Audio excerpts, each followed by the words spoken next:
thank you for bringing us this far. And we know you're going to carry us home. Now, God, it's preaching time. And I ain't going to sugarcoat and say that it's easy, but this is the hardest task I've ever done in my life. But now, God, I pray that you lower me down into your storehouse. Gather in all of our scattered thoughts so we can hear what it is that you're saying to the church right now. Now, God, may the words of my mouth and the meditation of my heart be accepted in thy sight, O Lord, my strength and my redeemer. In Jesus' name we do pray. And all of God's people say, amen. It indeed is an honor to stand before you. Seemed like just yesterday, Pastor Colson, we were here with Grandma. But still we say, thank you, Lord. Yes. Give an honor again to the pastor, to all of these great men stand behind me to hold me up. I say thank you. Amen. To the officers of this church, to the choir, the musicians, we say God bless you. Amen. My pastor, Pastor, God bless you, Pastor. Reverend Young. To my wife, who has supported me all this week. Amen. Finally, to my family, great family, we say God bless you. To those that came to see about Gip, cut Maine, we say thank you. To the caretakers, amen, we say thank you for looking after him. I know he could get a little fussy sometimes, but that's just the man he was. Amen. Thank those who were able to come and see him last week. My grandfather, my father, he was a funny man. And one story, give me about 30 seconds and we're going to get into this word. One story that stands out to me. I was preaching over at 2nd Elizabeth back in July. Reverend Young, I went and got Granddad. I was late getting there. They said, Dad coming. When I got there, I rolled Granddaddy right up front by the first pew, and we had a good service, and I was getting ready to do the benediction, and Granddaddy started waving his hand. I said, well, you got something you want to say, Brother Fang? I thought he was going to tell me, Pastor Hadley, what good a job I did, how good I preached, but I said, what you got to say, Brother Fang? He said, where y'all going to take me to eat at? That's just who he was. All I could do was laugh. I didn't feel bad. He said, where you going to take me to eat at? But I thank God for his life. You know, we said we have strong fathers and this and that, but I can say he was indeed a strong man. He used to charge me to drive me to work every day. He charged me $10 a day to take me to work, and when I got paid, I had to give him half of my paycheck. But whatever I needed, he was there to give it back to me, so I didn't mind. Amen, amen. He was taking me to TCC to school before I got my car. He would park in that handicap park right by the building, and he said, boy, I'll be here when you come out. Come out, he going the hardest. He said, well, I know you wasn't going to go nowhere. I said, man, come on. One thing about it, all y'all know he loved to eat. He loved going to New Times after the doctor. We're going to miss that, but we thank him for the legacy. Got a word from the Lord. I won't be before you long. From the passage that was read by Pastor Bush, 2 Corinthians 5, verses 1 through 5 is where the Spirit will guide us. For we know that if our earthly house of this tabernacle were dissolved, yes, we have a building of God and house not made with hands, eternal in the heavens. Yeah. For in this we groan, earnestly desire to be clothed upon with our house which is from heaven. if so be that being clothed, we shall not be found naked.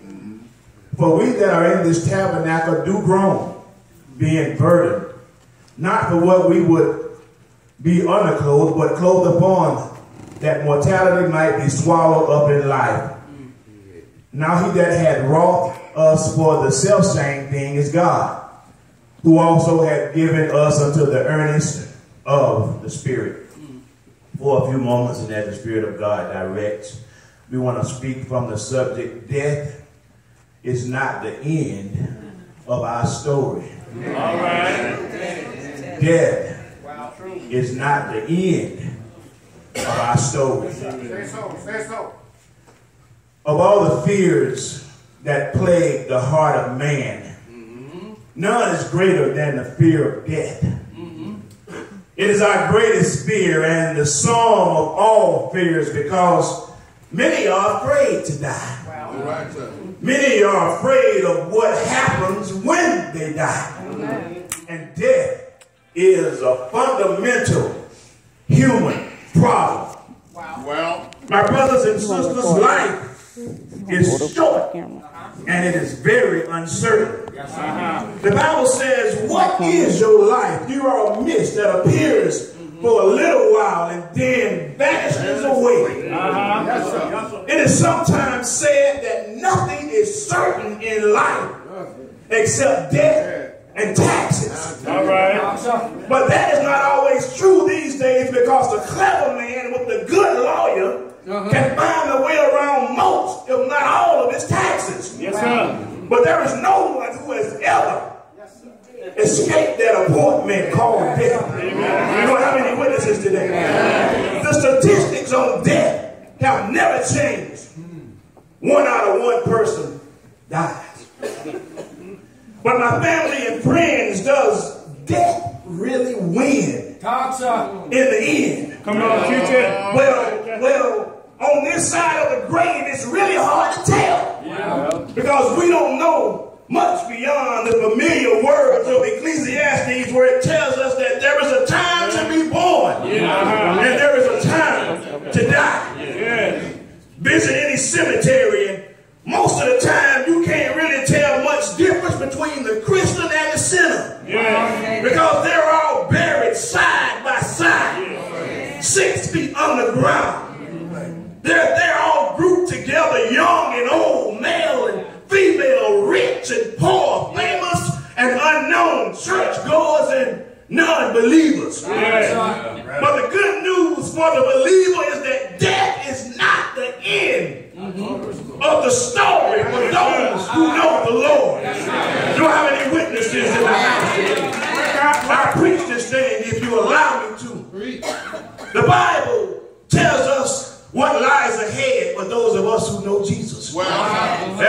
As we look at the text, we discover wonderful truths that give us hope as we face death with all of its dark fears. This passage as a whole is one of the most difficult among all the words that Paul wrote. And yet, once you get past the difficulties, there is an easiness about it that attracts the believing heart. Even if we don't understand every detail, the first impression it leaves with the reader gives us hope as we look ahead to the end of our earthly journey. And we wonder, what's next? Paul tells us that we have nothing to fear. He tells us that no matter how we die, or when or where we die, no matter what may be our physical condition at the moment of our death, Paul says that we have a promise from God that death itself cannot break. Verse 1 says, now we know that if this earthly tent we live in is destroyed, that we have a building from God, an eternal house in heaven, not built by human hands. Now, surely the most important part of that verse comes in the first 3 words, where it says, now we know. Death itself confronts us with many mysteries, and no one who reads these words can say with certainty how much longer they will live. Amen.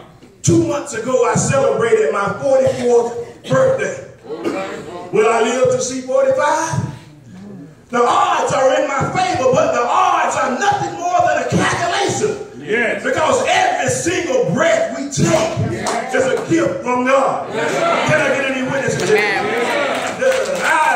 I've been breathing more or less continually for 44 years and not thinking much about it, but it's very true that every single breath is a gift from God. And I'm not guaranteed another day, much less another year.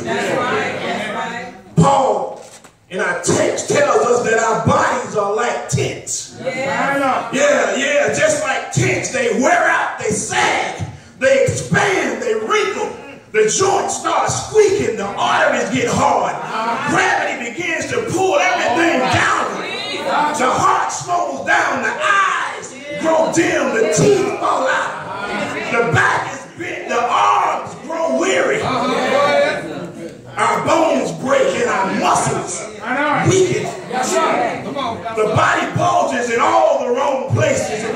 We brag about our strength, but we don't realize that a tiny flaw can kill us at any moment. Sooner or later, we grow old and our bodies begin to break down, and eventually they stop working altogether. No amount of vitamin C or ginseng or castor oil or any old remedy can change the fact that we are going to get old if we keep living. At best, all these medicines can only slow down the aging process, but we cannot delay it forever. Paul also tells us that one day we will trade in our tent for a building. Think about the difference between a tent and a building. Tents are temporary and flimsy. They're easily torn and they are meant to be replaced. But a building is strong. It's built on a foundation and not meant to be moved. Someday we will give up our tent and replace it with a building made by God himself.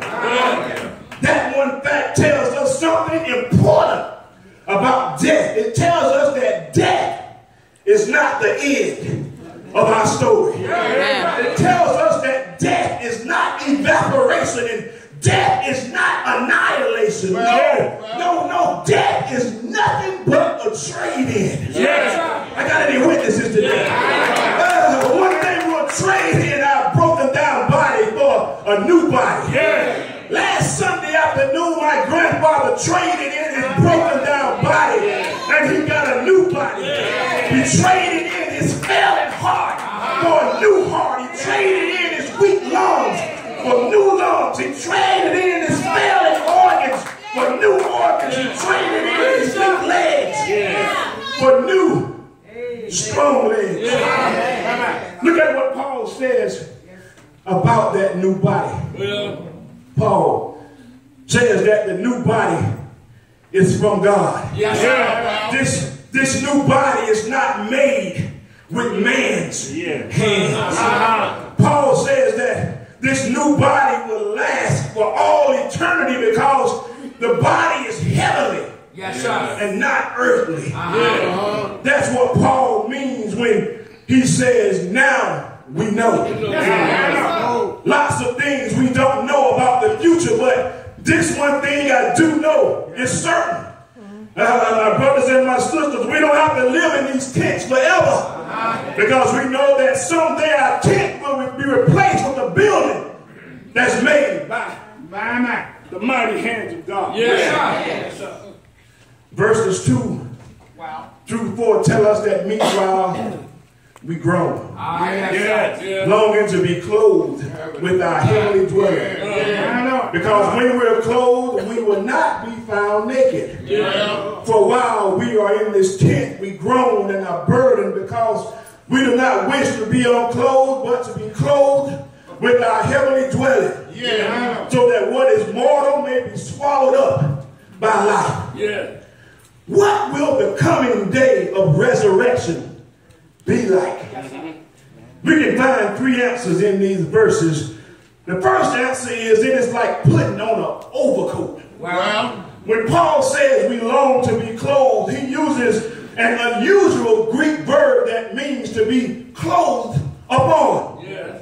It's just like putting on an overcoat, which is literally a coat that's put over the body, or a coat that's put over the clothes to protect us from the elements. Yeah. Paul looks forward to the day when Christ returns and thinks to himself, I can't wait for the day to come because I will put on my new resurrection body.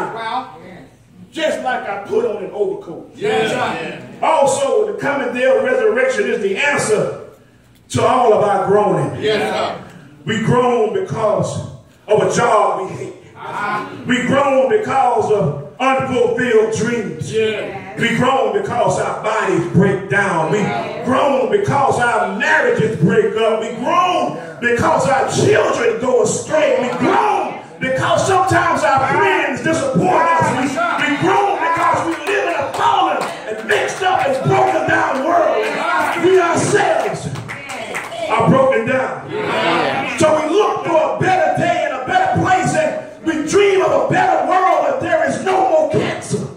We dream of a world where there is no more abuse and no more hatred, no more hurricanes and no more sadness and no more fighting and no more sickness, and most of all, no more death. The coming day of resurrection also removes our deepest fears. Among all the fears associated with death, one of the greatest must be that we will die alone and forgotten. Yeah. As sad as death seems, how much worse it must be to die in some distant place with no one around you to give you comfort. How blessed we are if we can die with our loved ones gathered by our sides. Oftentimes that is not possible because death comes unwelcomed to our door. But oh, we get blessed when we know that if we don't have to worry about our loved ones, we will die in the Lord. Do I have any witnesses today? What is the current condition of believers who died before Jesus returns? The clearest things we can say is that they are with Christ and with the Lord in heaven. Paul says as much in these verses. They passed into the presence of the Lord Jesus himself. That, I think, is all we can know for certain. But for me, that's enough. all right. Paul says clearly that the dead in Christ will rise first when Christ returns. That's the moment when those who die in Christ receive their new bodies. When we die, we will not die alone because we will be with Jesus forever. And if we should live to see Christ when he returns, we will receive our resurrected body at that very moment. Either way, we have a hope that death cannot shake. One question remains. Paul, how can you be so sure? Paul answers this question in verse 5 when he says, now it is God who has made us for this very purpose and has given us the Spirit as a deposit, guaranteeing what is to come. Now, my brothers and my sisters, I want to let you know that we were made for something better than death. When I say this, I'm talking about this life. Sometimes we look at the world around us and we wonder, is this all there is? To which Paul answers with a resounding no. We were made for something better than sadness and sickness and the confusion and the death that we see in this world, because we will have a new body that's not the same as before. We will have a new body, not just a renovated or reconstructed body. We will have a new body, but our identity will not change. God himself guaranteed our future resurrection. Here then is a hope thought for anyone who has buried a loved one who died in the Lord. How do we know that we will see them again? Well, the answer is it all depends on where you look. Now, you can go to a cemetery, you can take you a lawn chair, sit there with some sweet tea and you a good old bologna sandwich. Go and wait as long as you want. You'll see lots of death because that's what cemeteries are all about. Death. Lots of people being buried, but not many people being raised from the dead. So how do we know there's a coming day of resurrection? Well, I can tell you the solid answer to that question. Over 2,000 years ago, Mary gave birth to a little baby boy. And this wasn't just an ordinary little boy. The angels told Mary that his name shall be called Jesus. Now this boy would grow up, and at the age of 12 years old, he went missing from his parents, and they put out an Amber Alert on this little boy. He was found in the temple having question and answer sessions with the wise lawyers and the scribes. When they found this 12-year-old boy in the temple, he asked them, "Why are you looking for me? For I must be about my Father's business." And this little boy would eventually grow into a man, and he would be baptized in the Jordan River. He then went about teaching and healing and glorifying his Father in heaven. He raised Lazarus from the grave. This man on one Thursday night went in the upper room with his disciples, telling them what was about to happen and that he was about to do something that they would understand better by and by. After they had supper, he left the upper room and went to the Garden of Gethsemane, where he prayed to his Father till sweat from his brow began to fall just like blood drops. And while he was in the garden, there came Judas, who told the soldiers, "The one that I kissed on the cheek, that is the one." So they arrested Jesus and they took him before the Sanhedrin council, who had already had his judgment in mind. When they left the council, then they went before Pilate, who sentenced him to death by dying on the cross. Y'all know the story, but walk with me for just one moment. On that Friday, they put a cross on his shoulder. They marched him up a steep hill to a place that was shaped like a skull. And when they got to the top of that hill, they put the cross on the ground. They put nails in his hands. They put nails in his feet. And then they hung him up high between two thieves. But that's where they messed up at, y'all. Because Jesus said, "If I be lifted up, I'll draw all men unto me." Now the Bible said that he died from the 6th to the 9th hour. He died till the bone dripped away in blood. He died till the earth began to rock and reel, just like a drunken man. But that's where they messed up again, because he said, "If you destroy this temple, in 3 days I'll raise it up again."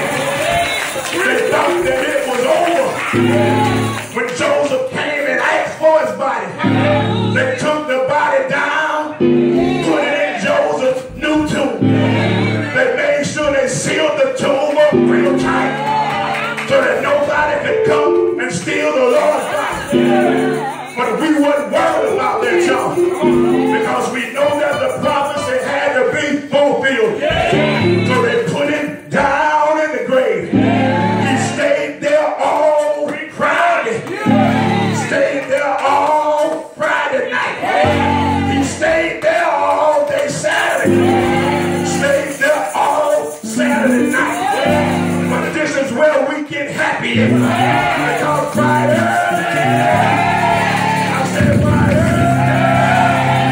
on the Thursday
day will be like Sunday. Every day we'll be shouting. Every day we'll be praising God. So I said, sleep on my buddy. I'm going to miss you, Diane. But I know one day I'm going to see your face again. I'm going to miss all the riding. I'm going to miss all the laughing. But if I keep living right, I'm going to know we'll see God's face. Family, keep your hands in the Master's hand.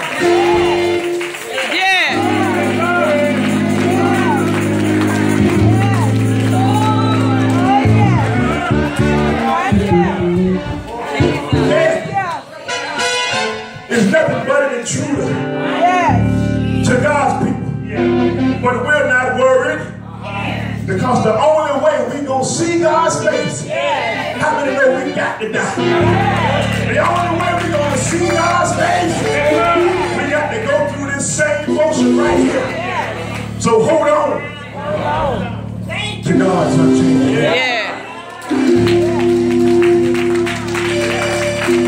Sleep on. Man, sleep on. Granddaddy. I got a unique family, y'all. It's my granddaddy and it's my daddy. That's my birth father. He also my brother. That's my aunt, my uncle. And they also my brother and my sister. So I can't go wrong. If I can't go to him as my daddy, I can go to him as my brother. So let's keep our arms around each other. The race is not given to the swift, very strong, but it's given to the one who holds out and endures until the end. This man couldn't walk, but he was strong. Couldn't hardly understand what he said, but you know what he called on Jesus. And how many know the more you call him, the better you feel. God bless you, family. God bless you, friends. If you don't ever see me no more, just know that I'm wrapped up, tied up, tangled up in the word of the Lord. I love you, and there ain't nothing you can do about it. Amen.